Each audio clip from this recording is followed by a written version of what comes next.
dia! Faltando pouco menos de 1 minuto para as 10, estamos então testando a conexão para a nossa live de hoje, que vai ser um livro sensacional, Em Busca de Sentido, Viktor Frankl. Vou começar falando para vocês das sincronicidades da semana.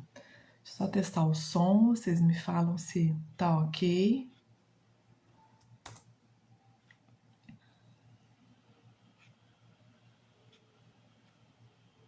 Todos estão me ouvindo bem? Sim.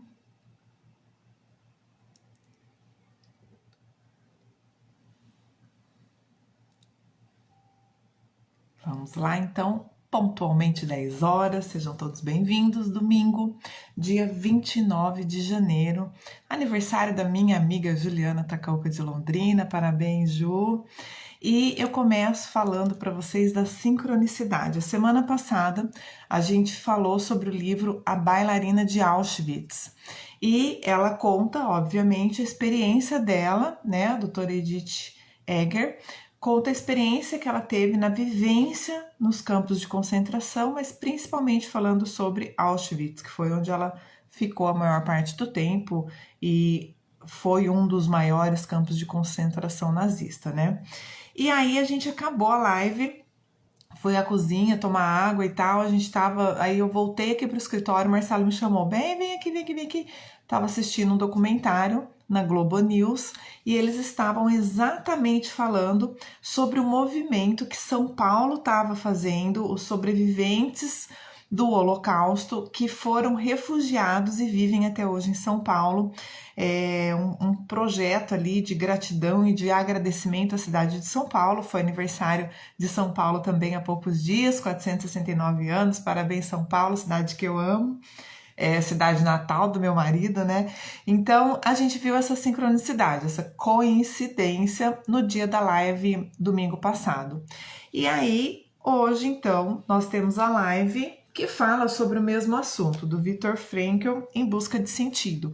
Ele conta, bom dia Elaine, seja bem-vinda, ele conta a vivência dele nos campos menores de concentração, e na live de hoje vocês vão ver que normalmente eu vou trazendo para nossa realidade no dia a dia e fazendo algumas citações. Hoje eu vou fazer diferente, eu não vou falar citação porque a live é praticamente citação que eu trago exatamente igual está escrito no livro, até porque o Viktor Frankl ele faz como se ele estivesse relatando e ele explica o que está acontecendo no campo nazista. Mas antes de começar efetivamente falar sobre o livro, ontem eu acabei atrasando, né, em função de trabalho, vida profissional, voluntariado, outras coisas, eu acabei atrasando para tanto terminar a leitura quanto publicar o livro. Bom dia, Elaine, seja bem-vinda. As duas Elaines, ó, que delícia.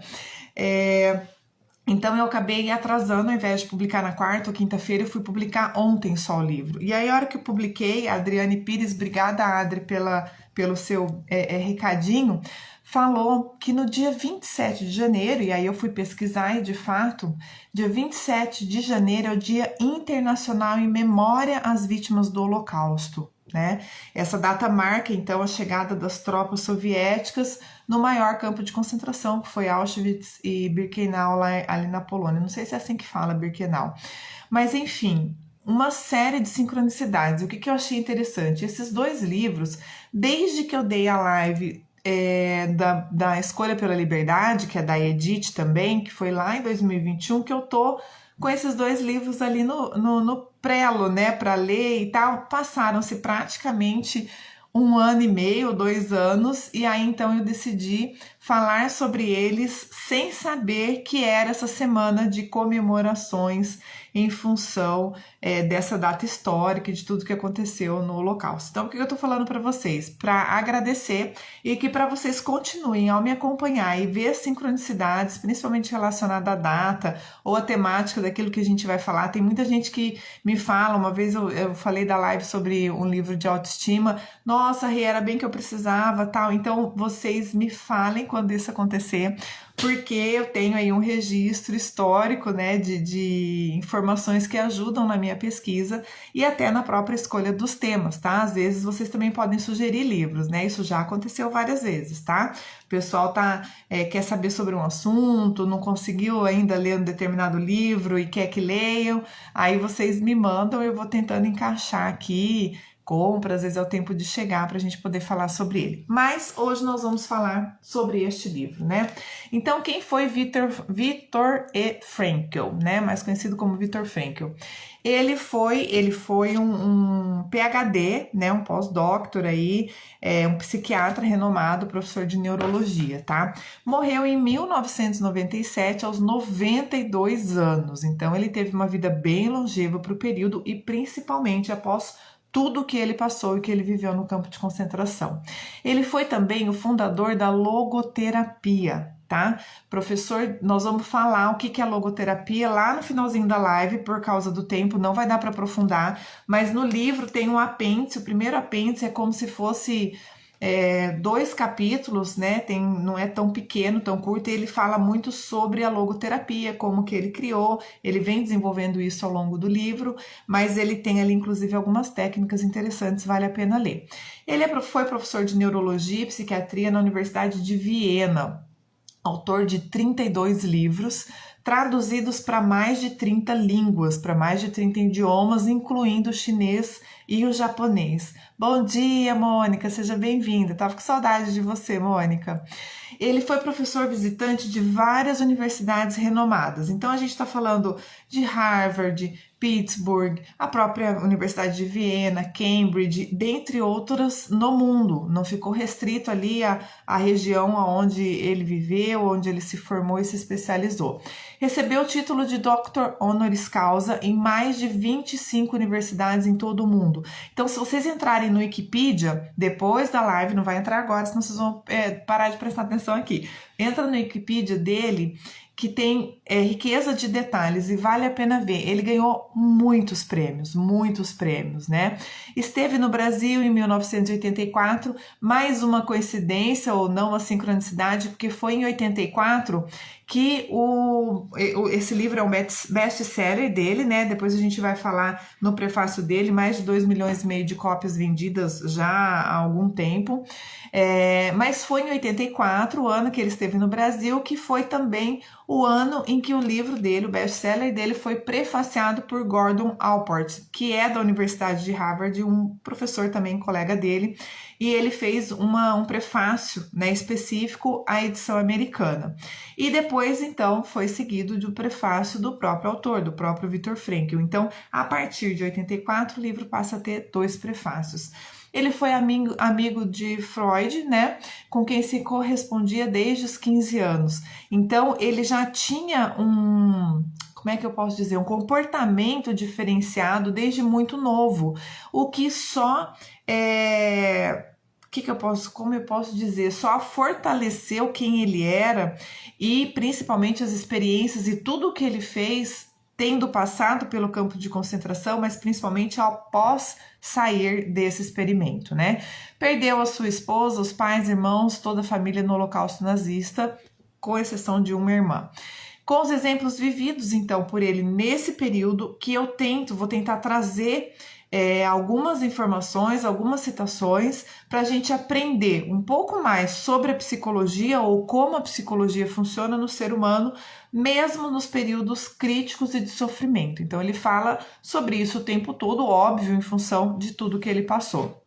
E aí, a gente tem 3 partes do livro, tá? Eu vou começar falando sobre o prefácio, depois a gente entra em cada uma das partes e finaliza definindo a logoterapia e a técnica ou teste lá que ele fala do otimismo trágico, tá? Que também tem um capítulo, um apêndice dedicado a ele, vale a pena depois vocês lerem no livro. Esse livro aqui, ele tá liberado em PDF, tá? Na internet, então quem não conseguir comprar, eu gosto do livro físico, gosto do cheiro do livro, gosto de marcar as folhas, como vocês já veem, né? A publicação no feed, quando eu vou indicar o livro, mas enfim, quem não conseguir ter o livro físico em casa, pode conseguir baixar ele em PDF.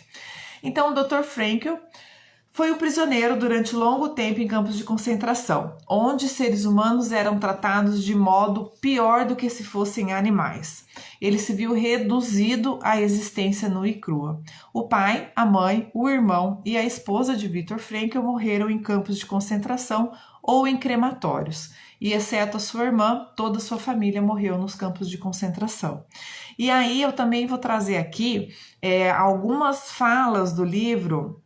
Ele não é tão forte quanto Bailarina de Auschwitz, tá? Porque lá ela descreve bem a vivência dia a dia, que ele fala exatamente como aconteceram. Tem algumas partes bem pesadinhas, tá? Eu escolhi algumas para também, assim, não gerar tanto mal-estar, mas vou trazer assim como ele cita no livro. E a ideia é a gente, de fato, entender o que era aquela experiência, o que eles estavam vivendo e como que foi possível superar aquilo. Basta vocês também procurarem, dar um Google, olhar na internet para poder, de fato, ficar frente a frente a essa realidade e o que muitas vezes faz a gente perder o direito de reclamar da nossa vida, da nossa situação, valorizar, agradecer o nosso momento, por mais crítico que ele seja, por pior que ele seja, para que a gente consiga superar e, de fato, tomar atitudes e ter ações que vão fazer com que a gente fique cada vez melhor. E uma vez que a gente esteja melhor, a gente vai ser melhor para o mundo, né? Fazer mais bem as pessoas que convivem com a gente, servir de melhores exemplos para as pessoas talvez que não tenham tanta referência assim do que pode ser feito numa vida com propósito. E Frankl fala o tempo todo, haja vista o título do livro, Em Busca de Sentido, que é a relação que o ser humano, que a consciência tem com o sentido da vida, tá? Com aquilo que importa para ela ou para a existência dela. E aí o Gordon traz assim, como foi que ele conseguiu encarar a vida como algo que valia a pena preservar? Porque durante muitos momentos eles ali estão sujeitos a nada, né? Só esperando para morrer literalmente. Um psiquiatra que passou pessoalmente por tamanha experiência certamente tem algo a dizer. Então, a experiência que ele teve vai nos trazer informações importantes, principalmente para mudar a nossa vida ou a forma com que a gente enxerga a nossa vida a partir de então. Bom dia, Fatinha, seja bem-vinda. Ele passa a ser capaz de ver a nossa condição humana com sabedoria e compaixão, uma vez que não foram apenas os estudos que o capacitaram a ser quem foi. Já falei, vocês vão lá no Wikipedia e ver todo o currículo histórico dele, mas a própria vivência e prática de tudo que ele passou nos 4 campos de concentração. Então, são ensinamentos teórico-práticos, né? Claro que ele estudou muito, claro que ele aprendeu muito. Ele, para ensinar, para ser um bom professor, deve ter se esforçado bastante, mas nada tira a força do testemunho dele, como ele mesmo cita aqui no prefácio, em função de tudo que ele viveu. A vida é sofrimento e sobreviver é encontrar sentido na dor. Se há, de algum modo, um propósito na vida, deve havê-lo também na dor e na morte. Cada um deve descobri-lo por si mesmo e aceitar a responsabilidade que a sua resposta implica. Então ele traz também durante vários relatos no livro a responsabilidade de cada um de nós pelas opções que a gente escolhe, por aquilo que significa na nossa vida, pelo nosso propósito de vida. Aquilo que importa para mim, às vezes, é irrelevante para você. E algo que é muito importante para você pode ser secundário para mim. Então, isso é muito personalíssimo, muito singular, apesar de várias vezes encontrarmos pessoas que têm propósitos similares e objetivos de vida em comum com os nossos, tá? E aí ele cita Nietzsche, já no finalzinho, que diz assim: quem tem por que viver pode suportar quase qualquer como. Então, trazendo aí toda a experiência daquilo que ele passa e o que ele tira de proveito em relação a isso. Frankl não é nem pessimista nem antirreligioso. Ao contrário, para um escritor que enfrenta com coragem a ubiquidade do sofrimento e das forças do mal, ele assume uma visão surpreendentemente positiva da capacidade humana de transcender a sua situação difícil e descobrir uma adequada verdade orientadora. Então ele tira proveito daquilo que é possível dentro da condição e do contexto ao qual eles se encontram. E aí eu trago o segundo prefácio, né, a edição de 1984, que é o prefácio do próprio autor. E ele começa esse prefácio falando sobre as pontuações do livro, deste livro, não da obra dele. Então, este livro, Em Busca de Sentido, ele estava na 73ª edição em inglês. Acho que é assim que fala, número 73, tá? E estava em 84, já tinha sido traduzido para 19 idiomas, 19 línguas. Foi então o período, o ano em que ele já estava consagrado enquanto best-seller, com a venda de quase 2,5 milhões de exemplares na língua inglesa, tá? Fora os outros idiomas, né? E aí o Frankl fala assim: escrevi o livro em 1945 e o fiz no espaço de tempo de 9 dias, com a firme determinação de ter o livro publicado anonimamente. Então, gente, olha como o cara é diferenciado, tá? Em 9 dias ele escreveu esse livro. E ele fala aqui que ele não queria colocar o nome dele, ele queria que fosse anônimo, né? E que ele fosse representado pelo número que ele recebeu quando ele chegou no campo de concentração, que daqui a pouco eu vou falar para vocês, que eu não lembro de cabeça, tá? Bom dia, Janaína, seja bem-vinda.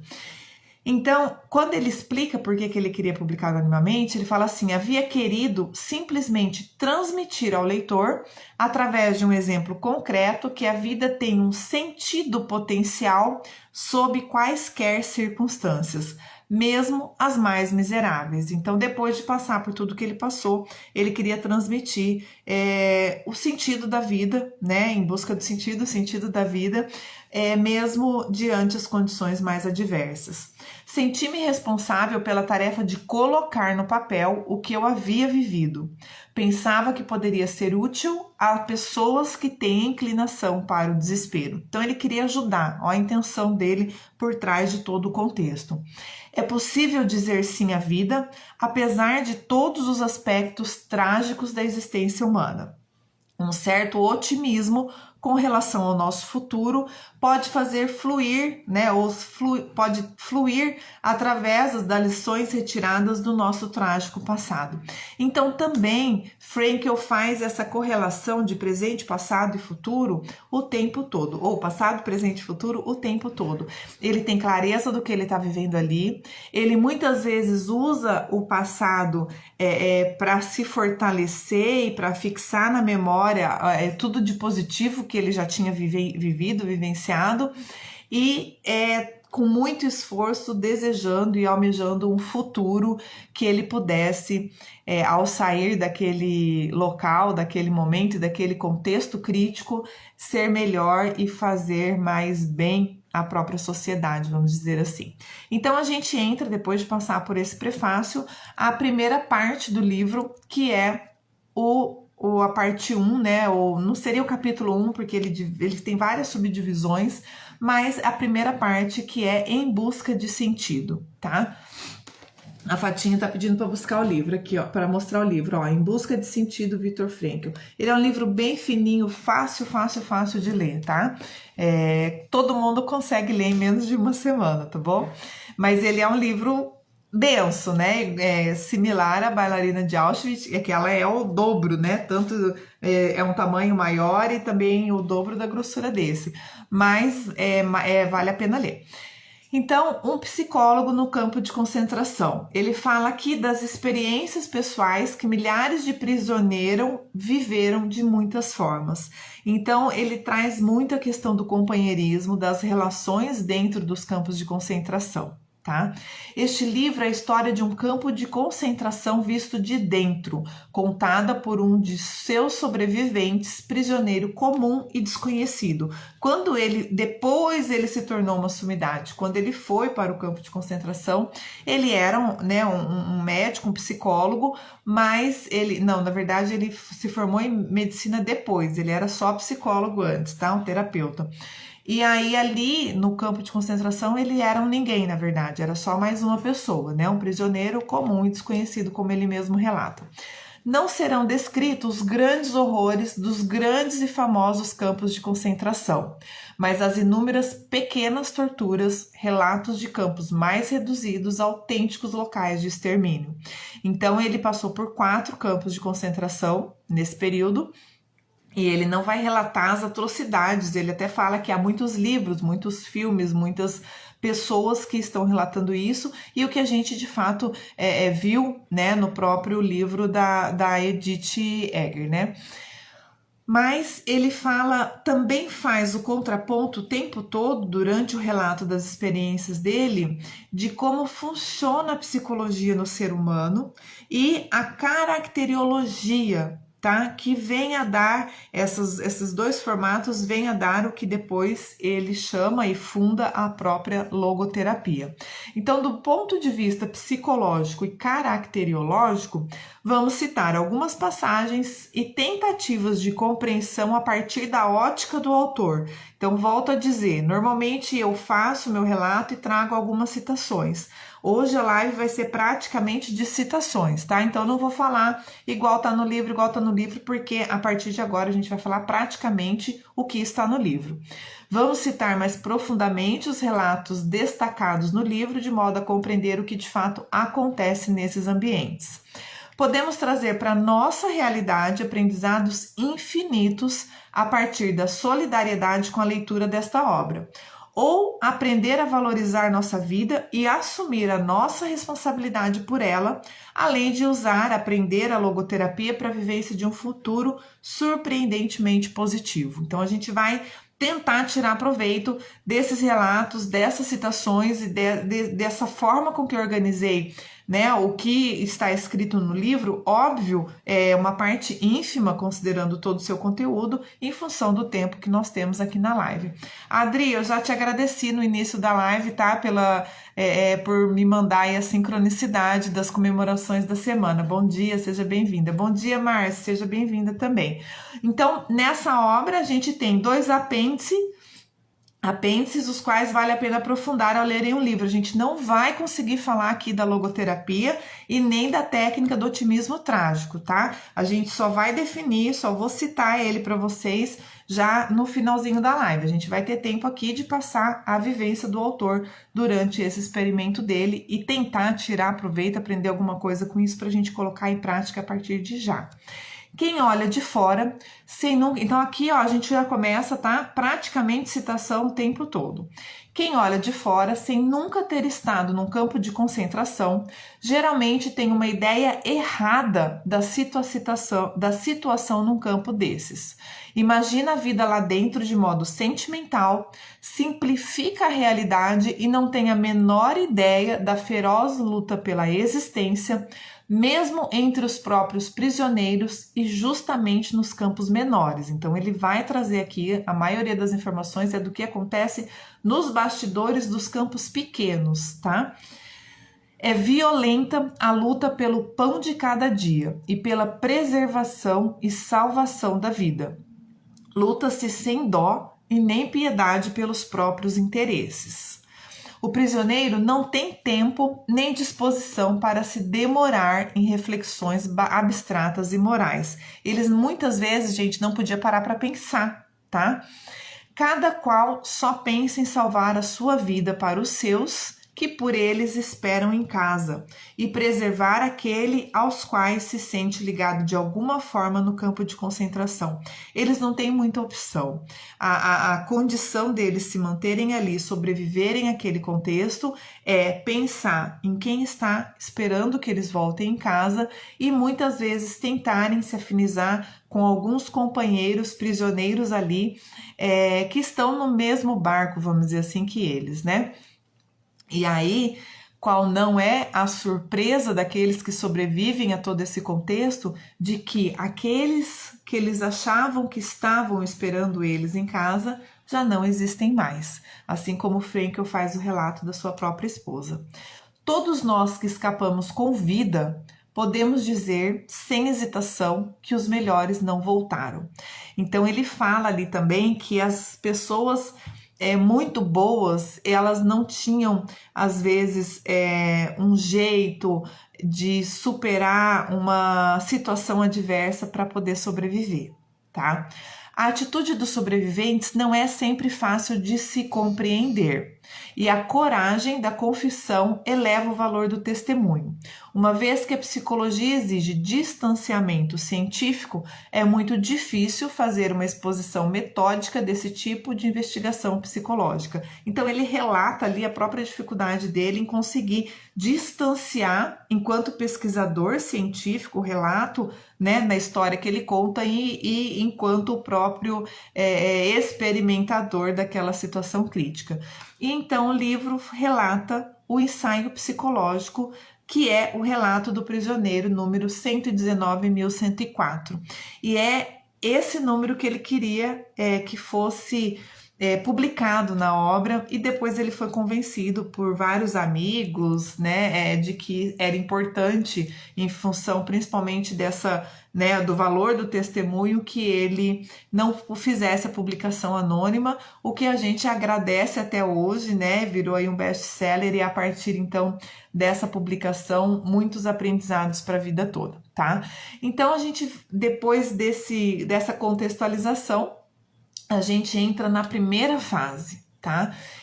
É a recepção no campo de concentração. Então, a primeira fase, são 3 nos livros, primeira, segunda e terceira fase até a libertação. A primeira fase é a recepção no campo de concentração. Esta fase caracteriza-se pelo que se poderia chamar de choque de recepção, lembrando que o efeito de choque psicológico pode preceder a recepção em si, a recepção formal, dependendo muitas vezes das circunstâncias. E foi o caso de muitos, né, o que aconteceu com muitos que chegaram a Auschwitz.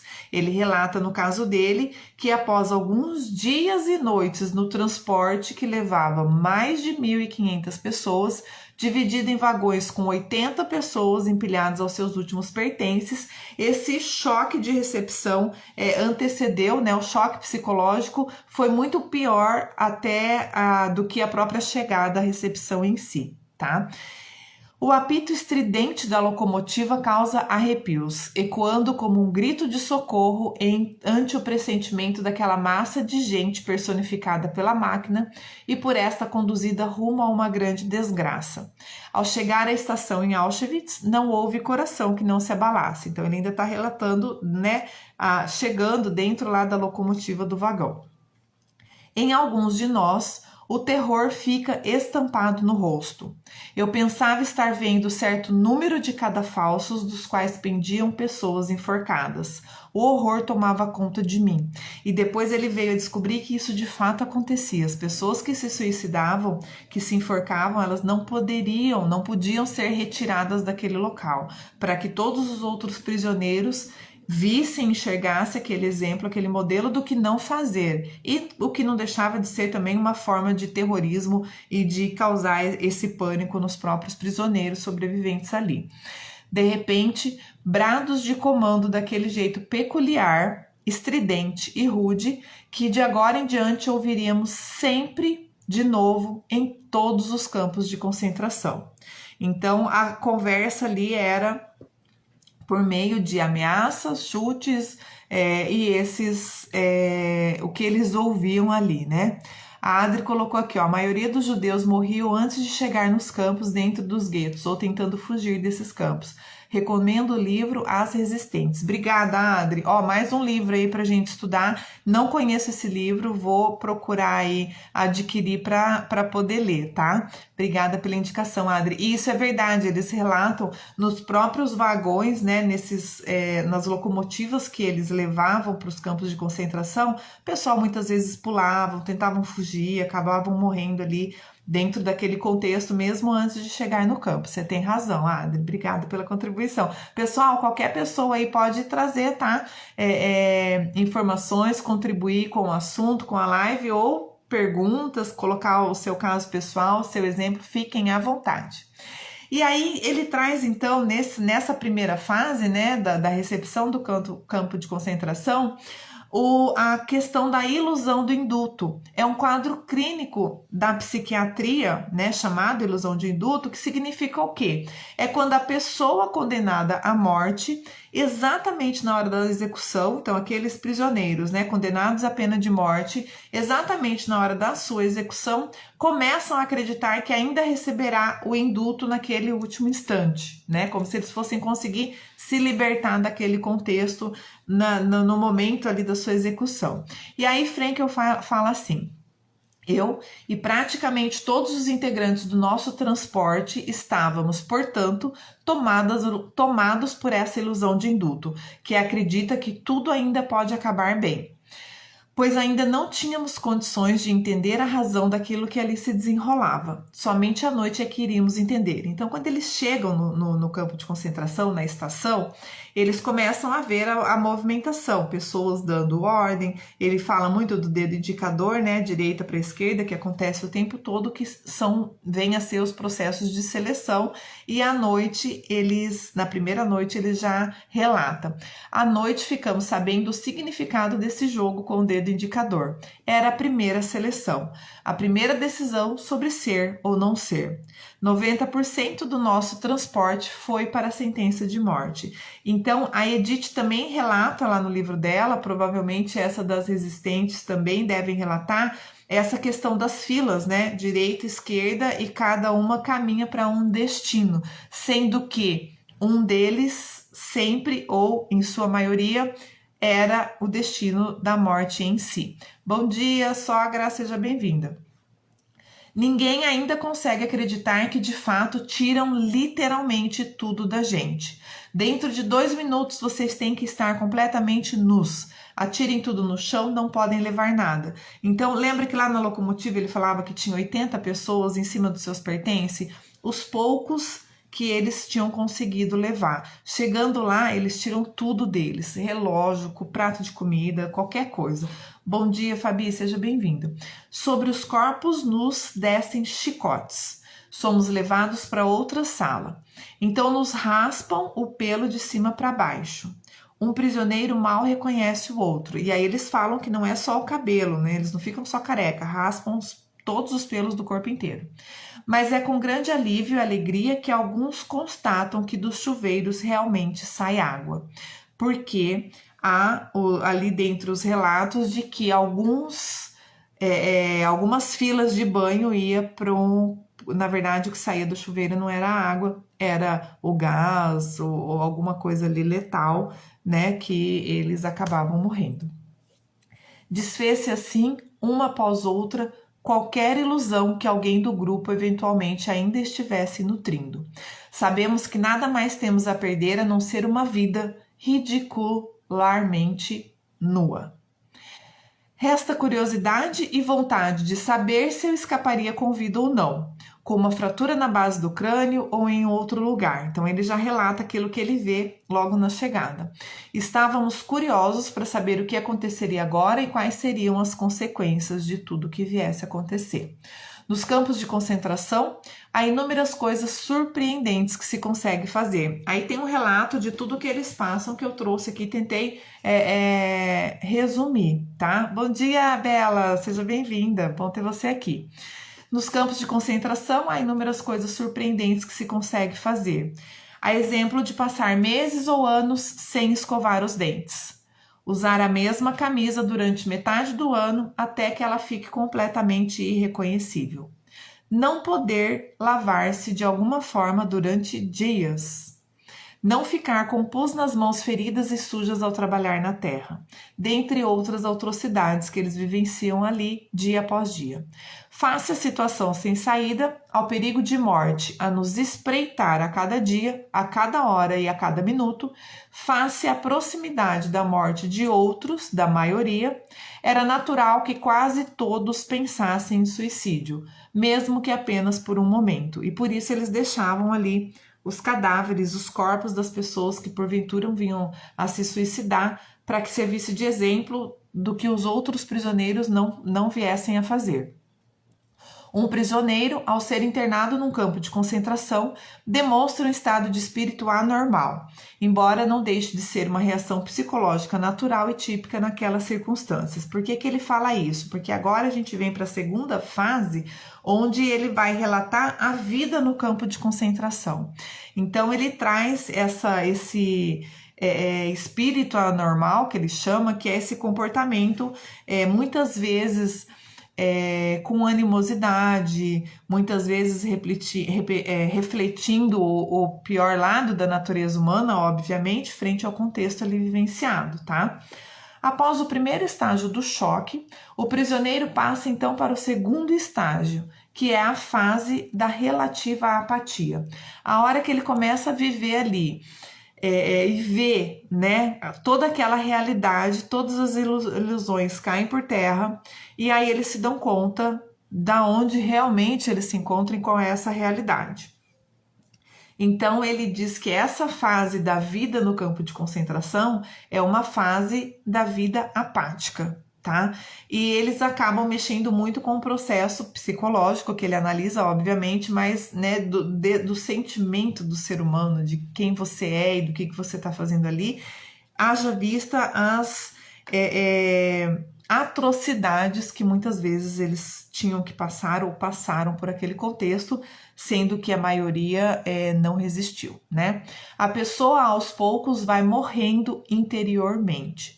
Surge, sobretudo, indizível saudade dos seus familiares. Imagina o que eles sentem, né? O rebuliço de pensamento, sentimento, emoções e do que eles estão fazendo ali, por que chegaram naquele ponto.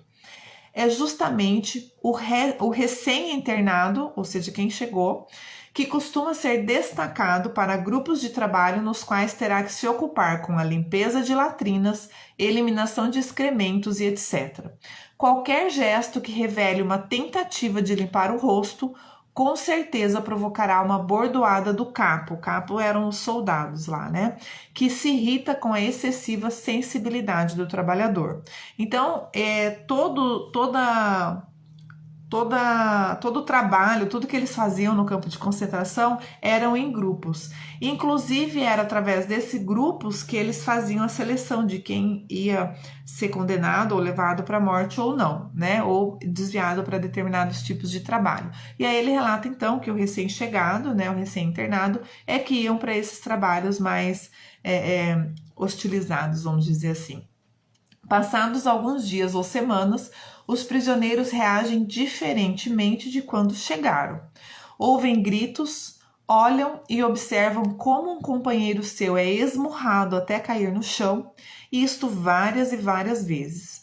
Indiferente e já insensível, pode ficar observando sem se perturbar. Então, esse contexto passa a ser rotina para eles, né? É quase que comum, era o que eles vivenciavam ali o dia todo. A apatia e a insensibilidade emocional, o desleixo interior e a indiferença, tudo isso são características do que designamos de segunda fase, dentro das reações psicológicas do recluso no campo de concentração.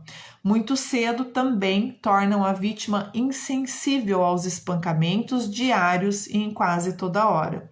E eu acho que eu vou falar aqui, mas ele fala que isso assim, os soldados batiam, eles apanhavam muitas vezes sem saber o porquê, não tinha motivo aparente ou de fato não tinha nenhum motivo, né? Aqui, ó, eu lembrei que eu tinha colocado isso em algum lugar e é agora. No campo se é espancado pelas razões mais insignificantes, ou mesmo sem razão alguma. A dor física causada por golpes não é o mais importante. A dor psicológica, a revolta pela injustiça ante a falta de qualquer razão é o que mais dói numa hora dessas. E o pior, gente, na minha opinião, é o que eles não podiam fazer. Porque pensa, você ali dentro daquele contexto, você não pode fazer absolutamente nada. E Frankl relata isso várias vezes, e a Edith também trouxe, né? Que eles acabam ali passando por aquilo e lutando pela sobrevivência ou para conseguir chegar ao fim daquilo, né? Então, de fato, não tinha muito o que fazer. A apatia, como principal sintoma da segunda fase, é um mecanismo necessário de autopreservação, da autoproteção da psique. Reduz-se a percepção da realidade. Então, ali você começa a desenvolver um nível de insensibilidade, né? Até pela falta de opção, e você começa a desenvolver cada mais esse processo da apatia para poder passar por aquelas atrocidades dia após dia e tentar sobreviver a elas. Face ao estado de extrema subnutrição em que se encontravam os prisioneiros, é compreensível que, entre os instintos primitivos que representam a regressão da vida psicológica no campo, o instinto de alimentação ocupasse o lugar principal.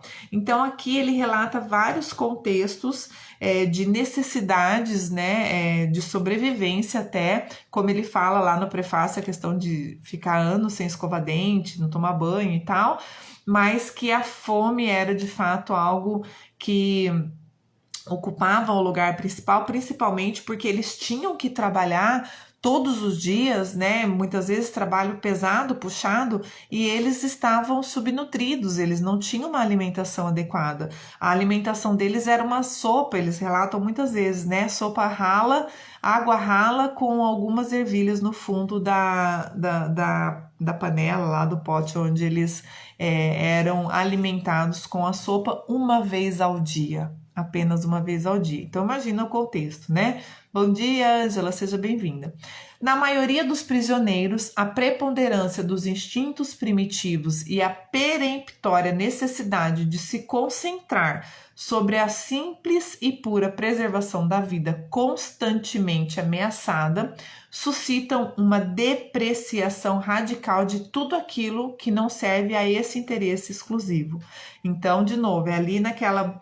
nessa luta pela preservação da vida que eles vão desenvolvendo essa insensibilidade e aprendendo a conviver, né, vendo, por mais que tivessem o senso de injustiça, as atrocidades daquilo que aconteciam tanto com eles quanto com seus companheiros. Assim se explica a ausência absoluta de sentimentos por parte do prisioneiro quando avalia os acontecimentos, ou seja, quando ele está ali muitas vezes ao lado daquilo que está acontecendo. Achávamos que não viveríamos mais do que 1 ou 2 semanas em média, tá? Ele, os amigos ali, os companheiros, né? Apesar de todo o primitivismo que toma conta da pessoa no campo de concentração, percebem-se indícios de uma expressiva tendência para a vivência do próprio íntimo. Por quê?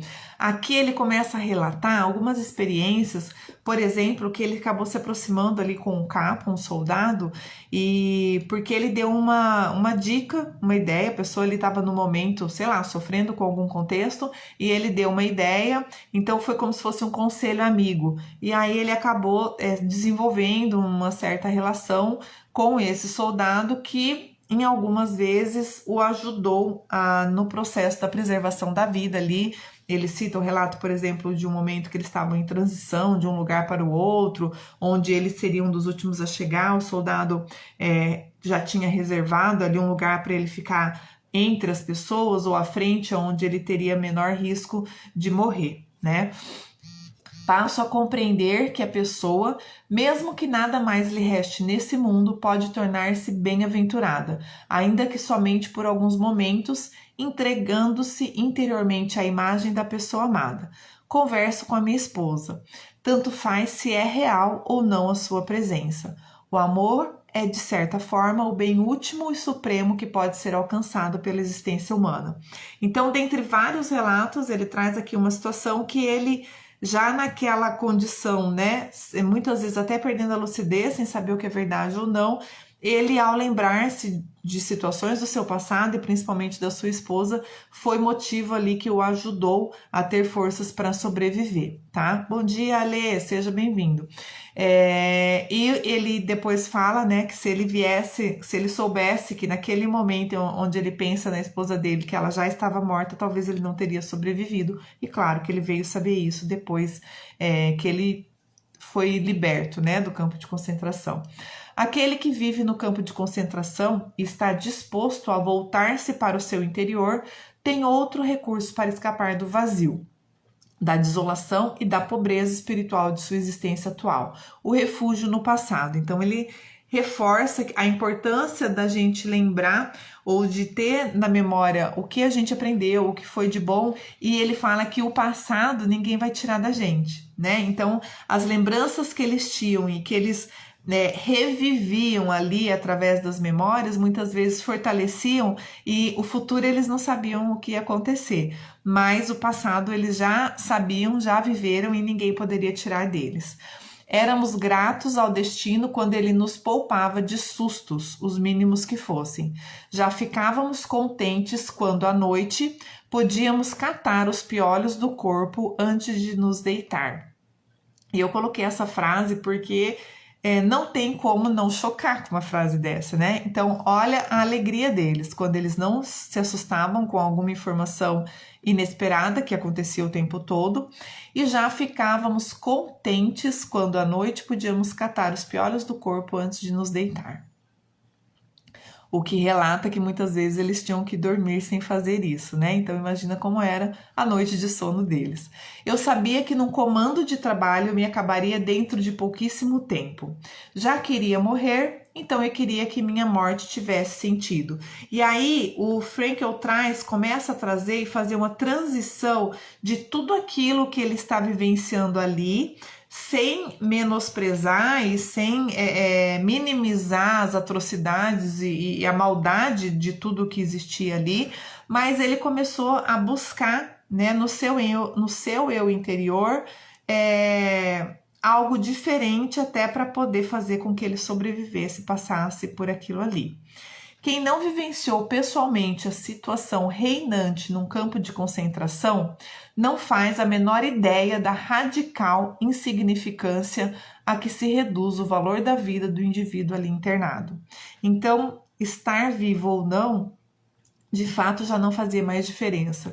E o que fazia diferença era o para que sobreviver, né? Era ter no seu interior um objetivo, um sentido, uma busca de sentido para a vida, para passar por aquilo tudo.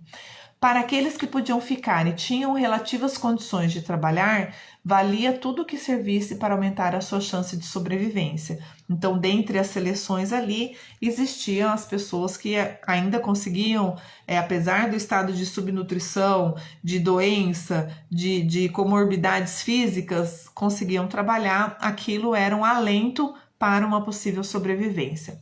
Na psicologia do campo de concentração, é precisamente a vida ali imposta e que constitui um ambiente social todo peculiar que determina o que parece o comportamento da pessoa. Então ele já começa aqui a relatar como foi que essa mudança íntima fez diferença no processo dele. A experiência da vida no campo de concentração mostrou-nos que a pessoa pode muito bem agir fora do esquema, ou seja, fazer a diferença ali. Há exemplos que demonstram ser possível superar a apatia e reprimir a irritação, e que continua existindo, portanto, um resquício de liberdade do espírito humano, de atitude livre do eu frente ao meio ambiente, mesmo nessa coação aparentemente absoluta, tanto exterior como interior. Então, eles estavam ali num contexto totalmente adverso, ou, né, ousaria eu dizer a pior forma, né, de manifestação humana, e ali, então, ele começa a entender que há como, né? E aí ele fala dos heróis, dos sobreviventes, que foram as pessoas que conseguiram agir fora desse esquema ou não se entregaram àquela situação, àquela circunstância, por pior que ela fosse. Em última análise, viver não significa outra coisa senão arcar com a responsabilidade de responder adequadamente às perguntas da vida, pelo cumprimento das tarefas colocadas pela vida a cada indivíduo, pelo cumprimento da exigência do momento. Então ele faz uma correlação aqui que a vida ela depende do seu sentido, do seu propósito, do contexto ao qual você está envolvido, né? Das tarefas que você tem a fazer ou dos aprendizados e da oportunidade que você pode tirar frente a qualquer contexto, mas principalmente da assunção da responsabilidade pela sua vida, por quem você é e pelo momento que você está passando, seja ele qual for, mais drástico que for, né?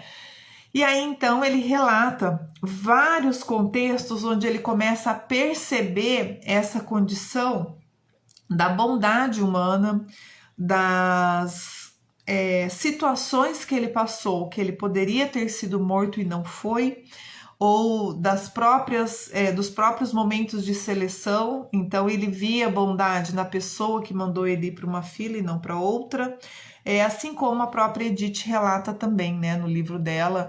E eu penso que a maioria dos sobreviventes, se não todos, devem sair com essa percepção, né? O mesmo algoz que promoveu as maiores atrocidades da história da humanidade, foram também aqueles que ajudaram de alguma forma a salvar uma parte daquelas pessoas. E aí ele fala assim: a bondade humana pode ser encontrada em todas as pessoas. E ter uma atitude humana sempre será, de certa forma, um mérito pessoal e moral. Então, todo mundo tem um lado bom, né? Esse é o resumo. Agora, basta saber se todos querem expressar esse seu lado bom, né? Porque muitas vezes a pessoa pode não querer e ela tem o direito de não querer e de assumir as responsabilidades por isso, tá? Então não é fazer uma vista de Poliana aqui, fazer de conta que não existiu o mal, mas de como superar ou sobreviver a este mal, tá? E aí Frankl fala assim: sem dúvida, a vida no campo de concentração ensejava o rompimento de um abismo nas profundezas extremas do ser humano. Ficamos conhecendo o ser humano como talvez nenhuma geração antes de nós. Então, essa maldade frente às atrocidades do que acontecia ali. O que é, então, um ser humano? É o ser que sempre decide o que ele é. Para mim, isso aqui é a definição do livro, né? Ainda vamos falar da terceira fase, após a libertação. Vou dar aqui o spoiler, né, da logoterapia e do teste do otimismo trágico, mas se tivesse que encerrar a live agora, seria fechada com chave de ouro, né? Que a dedução dele é: o que é então um ser humano?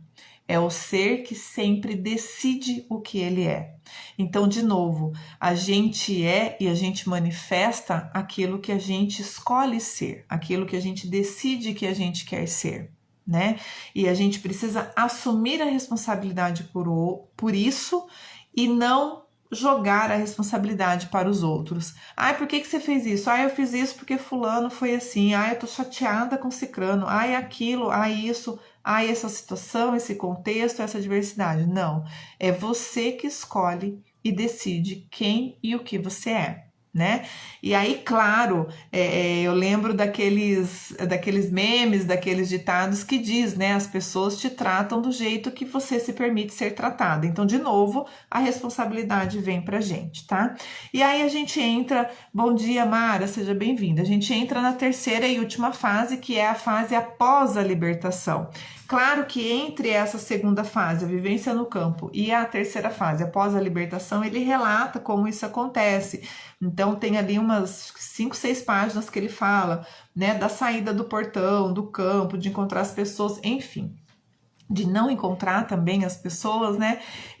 Mas na terceira fase ele trata do após a libertação.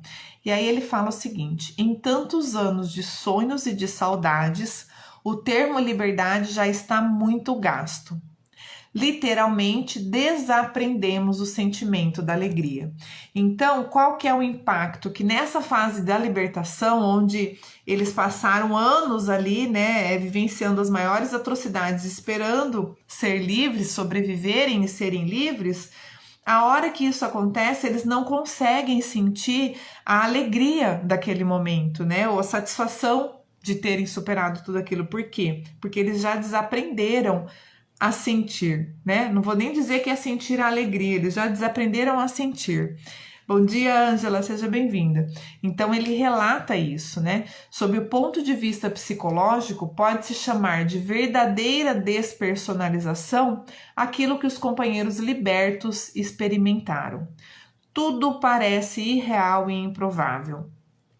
Tudo parece apenas mais um sonho. Ainda não se consegue acreditá-lo. Então as pessoas não conseguem sentir o prazer, a felicidade de saírem, né, daquela guerra, daqueles campos de concentração e se sentirem satisfeitos pela liberdade, porque eles desaprenderam o que isso significava. Outra coisa, eles não sabiam mais o que a vida esperava de si, né? Como seria? Quem estaria vivo da família, dos amigos? A casa seria ainda deles, né? Eles conseguiriam voltar para a sua cidade natal, para a sua terra. Então, era uma incógnita total, que eles ansiavam, esperavam, e a hora que aquilo aconteceu, eles não tinham como vivenciar ou aproveitar aquilo, porque eles já não mais sabiam fazê-lo frente a tudo que eles tinham vivenciado. A Fatinha tá falando aqui, ó, informa aos recém-entrantes que essa live fica gravada. Isso mesmo, gente, fica no IGTV, agora chama Reels, né, mudou o nome. E eu tenho um spoiler aí para dar também, no final da live eu vou falar para vocês que a gente tá conseguindo fazer o canal do YouTube, tá? A querida Ana Paula de Recife tá me ajudando aí a desenvolver e logo a gente vai conseguir passar todos esses vídeos para lá e passar a fazer a live por lá também. Bom dia, Kendi, seja bem-vindo. Então, nessa fase após a libertação, eles têm esse choque de realidade, que eles não conseguem sentir, né, a alegria de estarem libertos. Não sabes muito de ti mesmo, nem muito sobre o mundo, né? Então, tudo parece um sonho, tudo parece real. Aquele momento que eles tanto esperavam, eles não acreditavam que estavam acontecendo, e eles não sabem muito como é o contexto, né, o mundo ali, o que eles vão encontrar após a liberdade. Começou então uma nova vida. E é passo a passo, não de outro modo, que entras nessa nova vida. Tornas a ser então pessoa, ou tornas a ser uma nova pessoa. E aí ele relata que eles vão ter que aprender, né, a começar a compreender ali e viver de novo e se descobrir de novo, e aí ele traz algumas situações, alguns contextos ali da vida de cada um e de como superar e dar continuidade a essa nova vida com essa nova pessoa. Então imagina, você sai do campo de concentração, que você consegue sobreviver esperando encontrar a sua família, a sua esposa, e a hora que você sai você descobre que tá todo mundo morto, por exemplo, ou que a casa da sua família onde vocês viviam foi tomada e você não tem mais aonde sobreviver, né? Vai depender de ajuda, de favores e tal. Enfim, são situações diversas que cada um conta a sua história. E aí, de novo, aproveitamos a sincronicidade para relatar essa semana que foi de comemoração, né, às vítimas, a sobrevivência do Holocausto. Tem muitas atividades em vários estados, principalmente Rio e São Paulo. Vale a pena vocês darem um Google aí, procurarem, assistirem, canal aberto, canal fechado, tudo o que, né, vocês veem aí, podem contribuir para esse contexto, tá? Bom dia, Bruna, seja bem-vinda. A gente já tá finalizando aqui, essa live vai ficar gravada, tá? Depois vocês podem assistir de novo. Então, nesses últimos minutos, né, 4 a 3 minutos, Adri aqui, ó.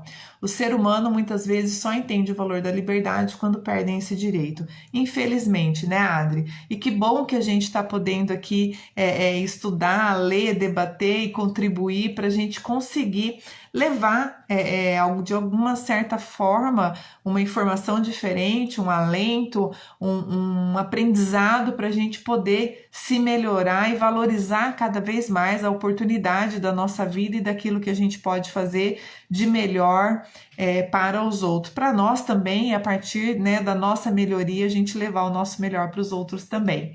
E aí então a gente finaliza as fases, né, ele faz lá esse relato da nova pessoa e vamos para os 2 apêndices, tá? que ele fala da logoterapia. Viktor Frankl foi o fundador, né? É o pai da logoterapia. E o que é então a logoterapia? É uma terapia, ele compara, faz várias comparações com a psicanálise, tá? É até bem interessante, mas para entender bem a diferença de uma coisa com a outra. A logoterapia, ela se concentra no futuro e nos sentidos a serem realizados pelo paciente em seu futuro. Então, é um foco do momento atual, marco zero, para frente, né? E não de tentar viver o passado, superar os traumas e tal. A logoterapia confronta o paciente com o sentido de sua vida e o reorienta para o mesmo. Ela concentra-se no sentido da existência humana, bem como na busca da pessoa por esse sentido, tá? Então, é um movimento, uma ação para o futuro, né? A busca do indivíduo por um sentido é a motivação primária em sua vida. Então, é aquilo que faz a pessoa andar, vamos dizer assim. E aí, o segundo apêndice, teste do otimismo trágico, ele explica primeiro, né, o que é o otimismo trágico. Significa que a pessoa é e permanece otimista apesar da tríade trágica. Qual é essa tríade trágica? Eles trabalham isso na logoterapia. É a dor, culpa e morte, tá? Então, como superar esse contexto? E aí, então, o otimismo trágico é um otimismo diante da tragédia e tendo em vista o potencial humano que, nos seus melhores aspectos, sempre vai permitir, primeiro, transformar o sofrimento numa conquista, numa realização humana. Segundo, extrair da culpa a oportunidade de mudar a si mesmo para melhor. E por último, fazer da transitoriedade da vida um incentivo para realizar ações responsáveis. Então, usando, né, esse otimismo trágico que muitas vezes pode ajudar a gente a superar qualquer que seja o contexto adverso que a gente esteja vivenciando por qualquer motivo, né, no momento da nossa vida. E de que é possível, sim, superar tudo isso quando a gente achar aí que precisa buscar ter o sentido, descobrir o propósito da nossa vida. 11 horas, então. Eu agradeço a presença de vocês. Todo domingo a gente está aqui às 10 horas. A semana que vem vou estar em viagem, tá? Quero programar para fazer a live. Se eu não conseguir em função de conexão, vou descobrir quando eu chegar lá em Recife, eu aviso para vocês. Mas a gente vai publicar o livro já na quarta ou quinta-feira, já vou fazer indicação, mesmo que a gente não consiga ter a live. E eu já fiz o canal do YouTube, Renata Pialarice, se vocês já quiserem começar lá, curtir, seguir, tem um sininho lá, eu ainda vou aprender a mexer com isso, mas eu já vou começar essa semana a publicar as lives de 2021, tá? Ah, Bruna, semana que vem estou voltando para o Brasil, estarei voando. Tá ótimo, Bruna. Aí você seja bem-vinda, né? Que seu voo, que seu retorno seja excelente. Você acompanha a gente nos próximos domingos, tá bem? Excelente semana a todos e até domingo que vem. Beijo grande.